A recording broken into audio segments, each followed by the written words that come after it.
लिए चलते हैं प्रधानमंत्री निवास, जहां पर प्रधानमंत्री नरेंद्र मोदी वीडियो कॉन्फ्रेंसिंग के जरिए रत्न एवं आभूषण परिषद, निर्यात परिषद की जो गोल्डन जुबली सेलिब्रेशन है उसे संबोधित कर रहे हैं।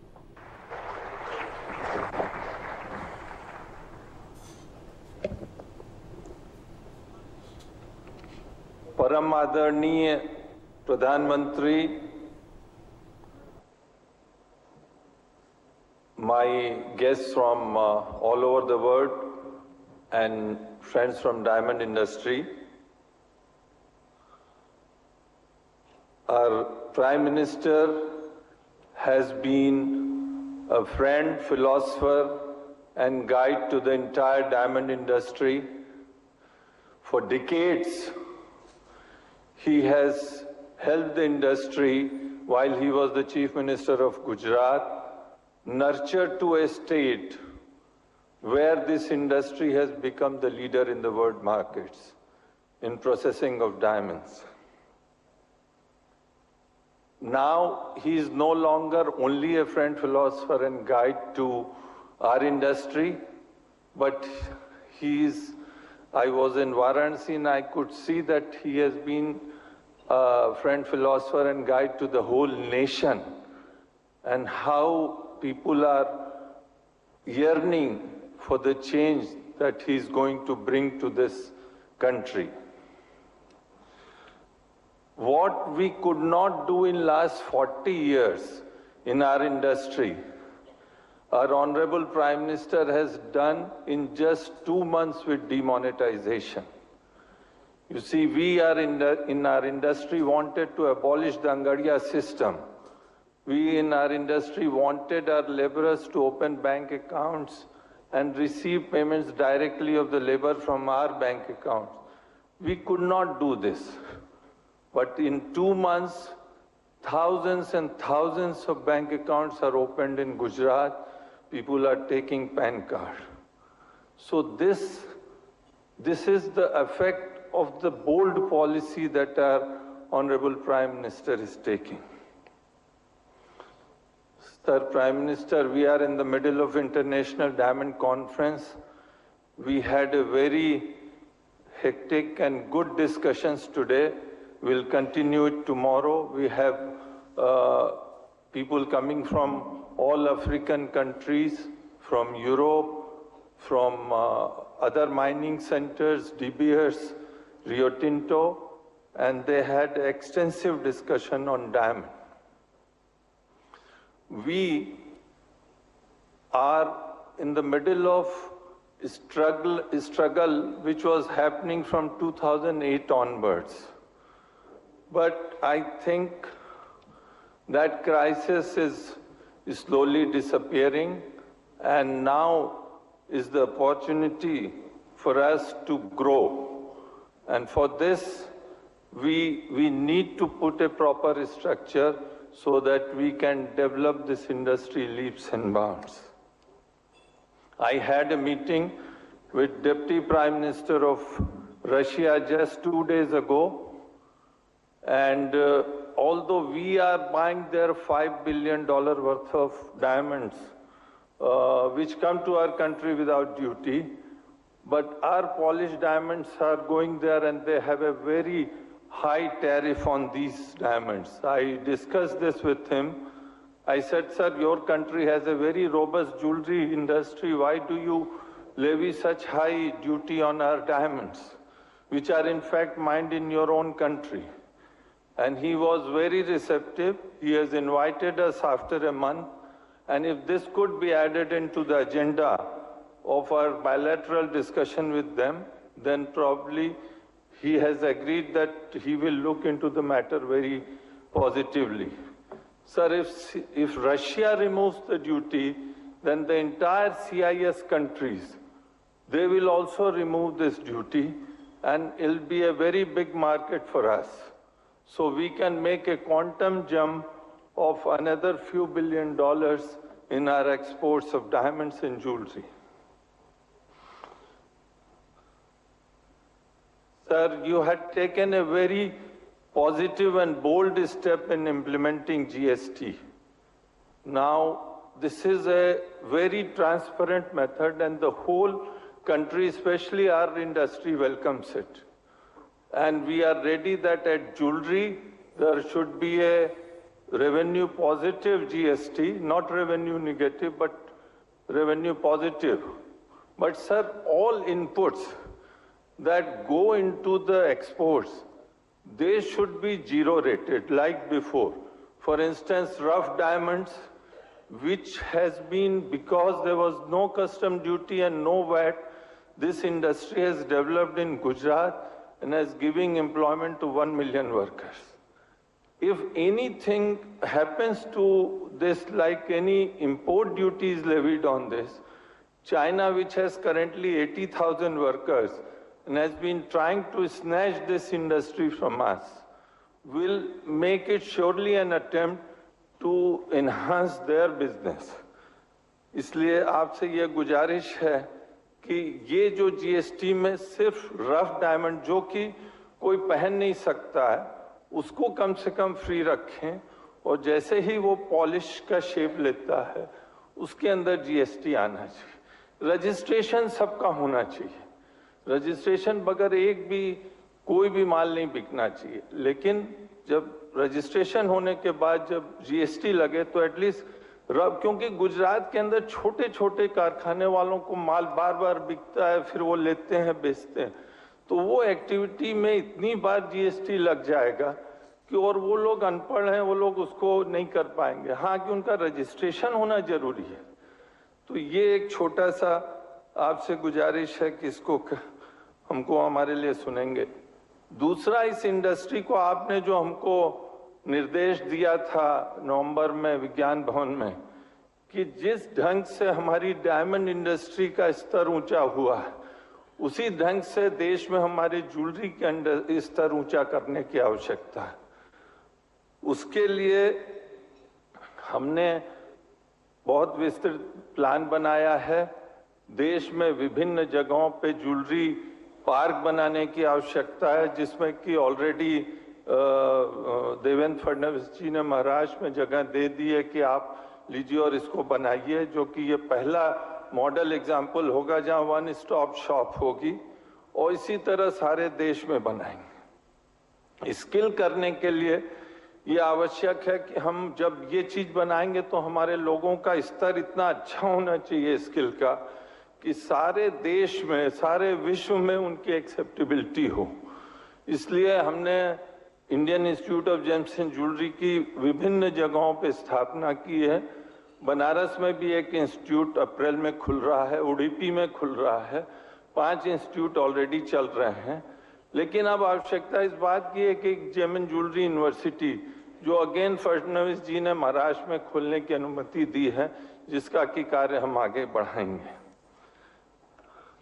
प्रधानमंत्री जी, एक बहुत बड़ी आवश्यकता ये है कि हमारे हिंदुस्तान में जॉब वर्क जो है वो उसकी अनुमति नहीं है।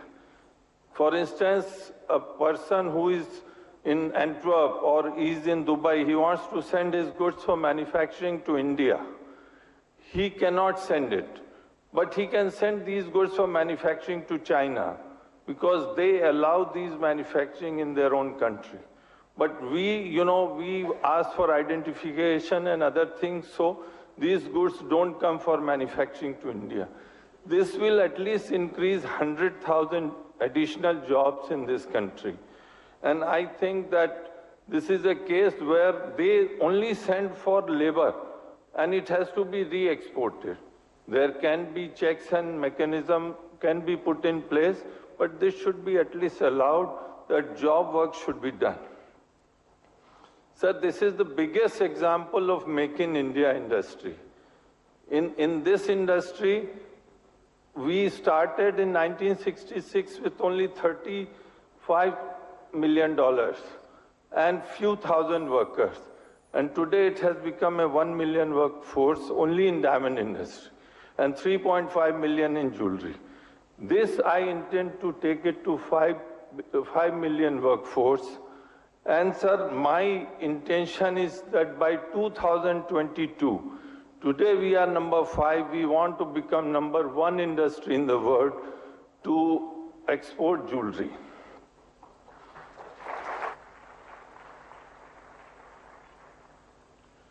Sir, we have not availed any subsidy. Our industry in last 50 years have not availed any subsidy from Commerce Ministry on anything. Although Commerce Ministry have helped us tremendously, it is because of their policies that gem and jewelry industry today is in the world map. And they constantly help us. Right now, they have been helping us create 12 common facility center for the benefit of medium and small enterprises. It is right now 10 of them in Gujarat and the other 2 are in other districts.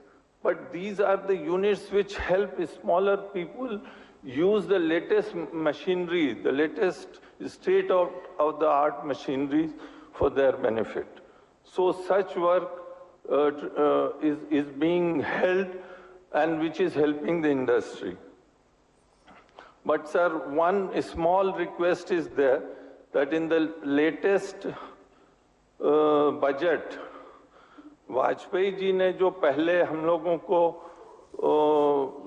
ये search और scissor से छूट दी थी, search से हमको छूट नहीं चाहिए, सर्च होना चाहिए, लेकिन हमारा स्टॉक इन ट्रेड पूरा ऑफिस के अंदर रहता है। यदि उसको एक बार ये लोग सीज कर देते हैं तो हम लोग 6 महीना साल भर तक उसको छुड़ा नहीं पाते, कोर्ट के चक्कर लगाने पड़ते हैं और उस बीच में हमारे सब ऑर्डर कैंसिल हो जाते हैं, हमारे कस्टमर्स हमसे भाग जाते हैं, फिर उसके बाद हमारे पास कोई, और ये सब जितना स्टॉक है बैंक फाइनेंस से आता है, तो बैंक का इंटरेस्ट का मीटर चढ़ता रहता है।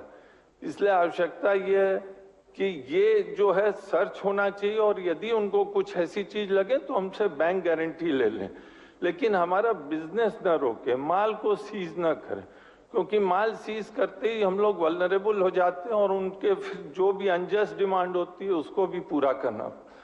तो इसलिए हमारी ये गुजारिश है कि पूरी ट्रांसपेरेंसी से काम हो, सर्च हो, लेकिन सीजर नहीं होना चाहिए।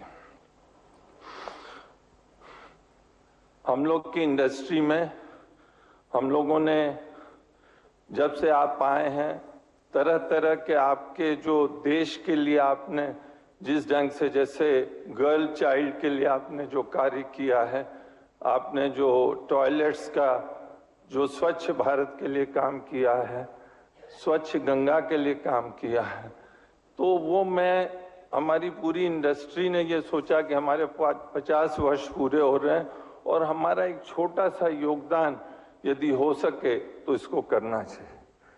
तो हमारी पूरी इंडस्ट्री के योगदान से, उनके कंट्रीब्यूशन से हम लोग एक 21 करोड़ का जो फंड है वो आपके क्लीन गंगा के उसमें देना चाहते हैं। आपसे गुजारिश है कि आप इसे स्वीकार करें और हम लोग चाहते थे आप हमारे बीच में स्वयं आए, लेकिन ये हमारा बहुत खुशनसीब है कि आप एटलीस्ट इतना अपने टाइम निकाल करके यहाँ आए हैं और हम लोग की सबकी हौसला अफजाई की है, इसके लिए बहुत बहुत धन्यवाद।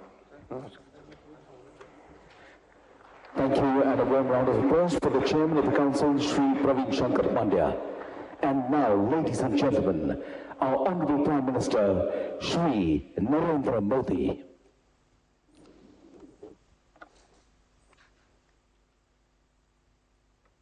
Distinguished guests from India and abroad, delegates, ladies and gentlemen, अभी प्रवीण जी को मैं सुन रहा था, छोटी छोटी गुजारिश थी उनकी, लेकिन लग रहा है छोटी छोटी डायमंड जितनी ताकत वाली थी।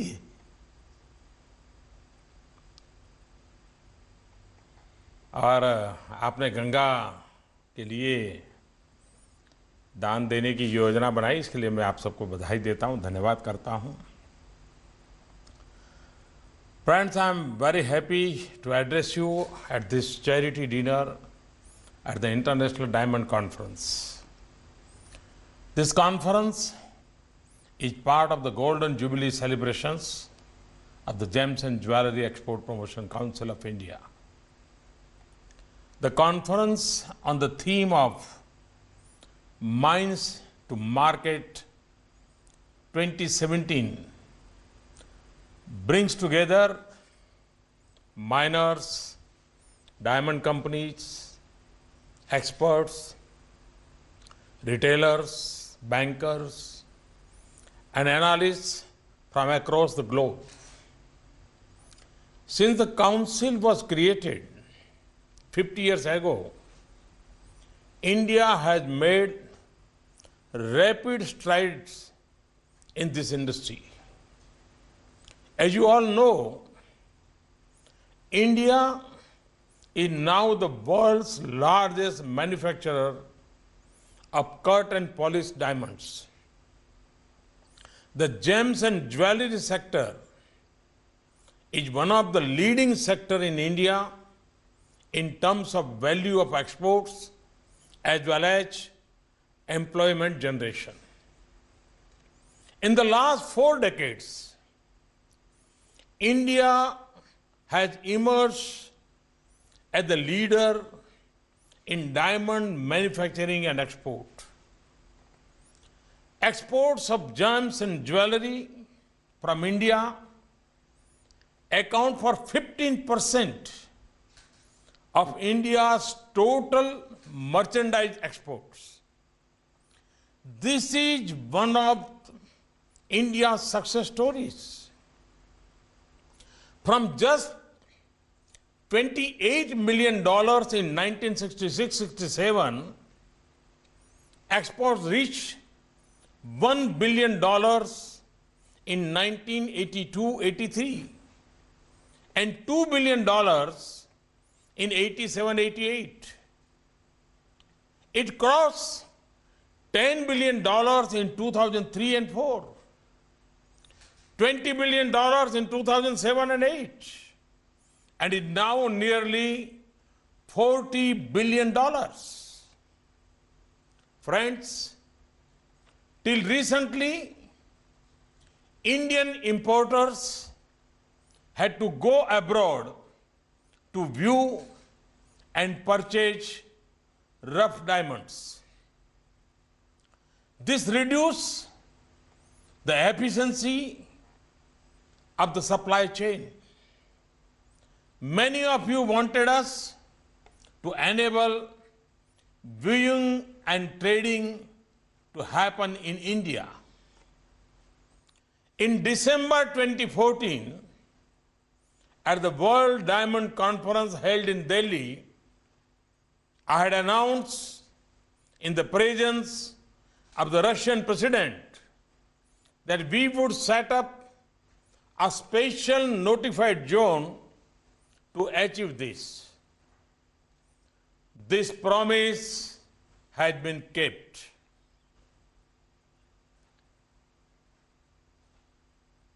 Amendments had been made to our laws to enable rough diamonds to enter and exit duty-free for the purpose of viewing. The special notified zone at the Bharat Diamond Bourse became operational in November 2015. This has already shown good results. Earlier, only 80 to 90 big merchants used to get access to global rough diamonds by traveling to Belgium, Africa, and Israel. Now, about 3,000, and this is not a small number, about 3,000 small and medium merchants have this privilege through the new special notified zone. Many of the most reputed international names in the diamond industry have conducted over 244 days of viewings. My intention is to make India, which is already the cutting and polishing hub, into an international diamond trading hub.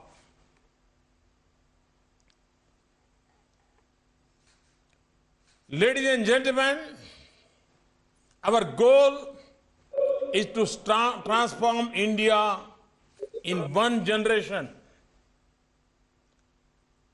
Since taking office, this government has placed emphasis on many transformative initiatives.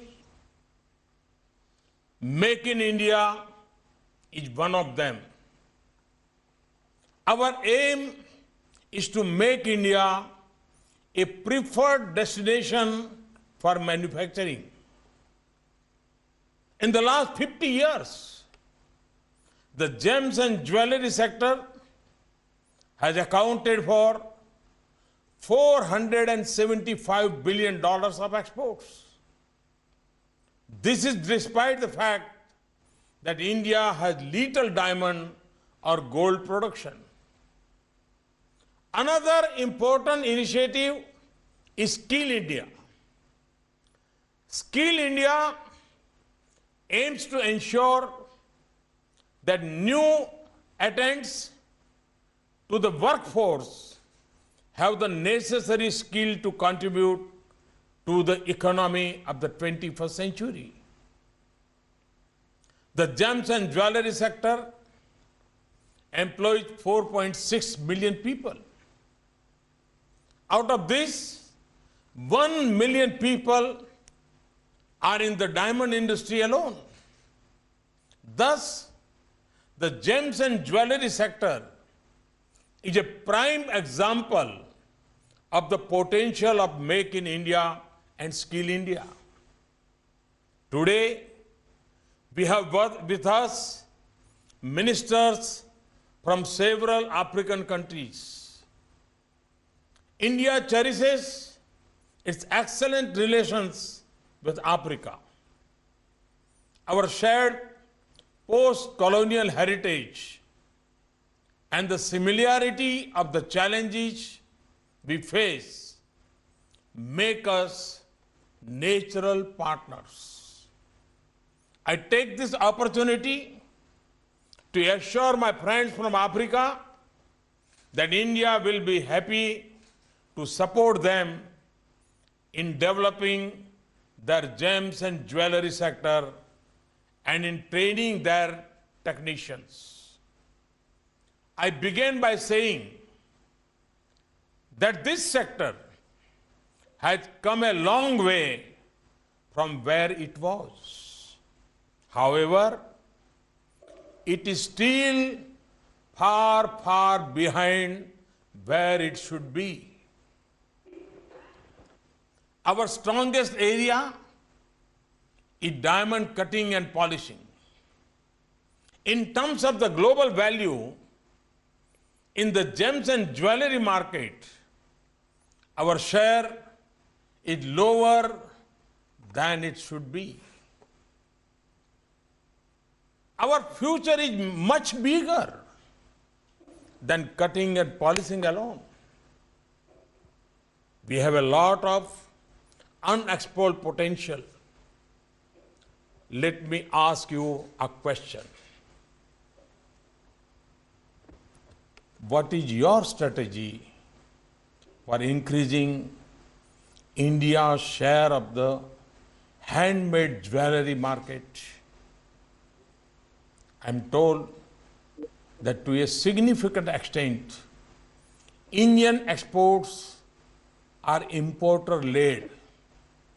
The specifications and designs are based on preferences given by importers. This means that India is a follower of global fashion rather than a leader of global taste. This does not do justice to our rich experience and abundant design talent. Let me give an example. India has many famous icons, sculptures, and statues dating back over 2,000 years. Many of them are shown wearing jewelry. These works of art have captivated people from around the world. Have you documented this? Have you thought of promoting jewelry based on these works of art? Friends, we live in an era where cloth retailers change people's preferences. Even hairdressers change hairstyle fashions of their clients. We live in an era where diamonds are used in spectacles, watches, and pants. Can't our jewelers, with their skills, strengths, and heritage, create and change global tastes and fashions? In order to be able to influence and change global fashion, our industry first need to have a thorough knowledge of its market. The industry collectively needs to study and understand the end user and what they want. For example, some areas and some groups may prefer gold, others silver, and yet others platinum. The basic point is that we cannot be world leaders without first connecting strongly with the client. E-commerce makes it much easier to establish direct contact with the end user. This is a golden opportunity for the Indian industry. The industry could think of encouraging startups by young entrepreneurs who can create a growing market for made-to-order Indian jewelry. There was a time in the past where some products from India had achieved a global reputation. Today, India has acquired a global brand for high skills and excellence in software.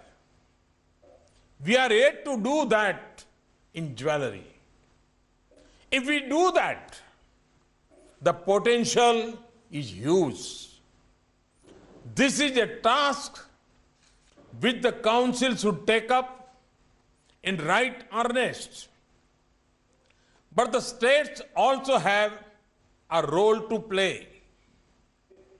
Since taking office, we have encouraged state governments to take an active role in export promotion.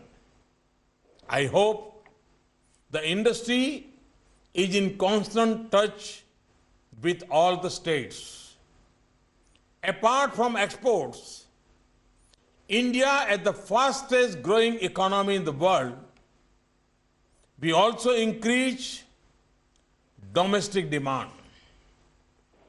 It is important for the industry to plan its growth, but that is not enough. It is also necessary for you to think of the weakest among you. The Council should consider taking a census of the lowest paid and least prosperous persons in your industry. For example, the workers living in a place like Jaipur, Thrissur, Varanasi, Rajkot, Jaipur, Coimbatore. Can the industry ensure that every one of them is enrolled in the government's low-cost social security schemes like the Pradhan Mantri Suraksha Bima Yojana, for accident insurance, the Pradhan Mantri Jeevan Jyoti Bima Yojana for life insurance, and the Atal Pension Yojana for an assured minimum pension. The accident insurance cost is about ₹1 a month. ₹1 a month. And the life insurance costs about ₹1 a day. A bank deposits of approximately 5,000 rupees would earn enough interest to pay this premium permanently. Friends, India will celebrate the 75th anniversary of its independence in 2022. What goals is the gems and jewelry industry setting for itself by that date? What can you do for the country by then? Where do you think the industry should be by then? How will you get there? How many new jobs can you create? I call upon you to give this a serious thought and come up with a plan. If changes are needed in regulations, I ask you to come up with specific and practical suggestions. We can certainly consider them if they are in the interest of our country. I conclude by thanking you for this opportunity to share my thoughts. I wish the conference all success. Thank you. Thank you very much.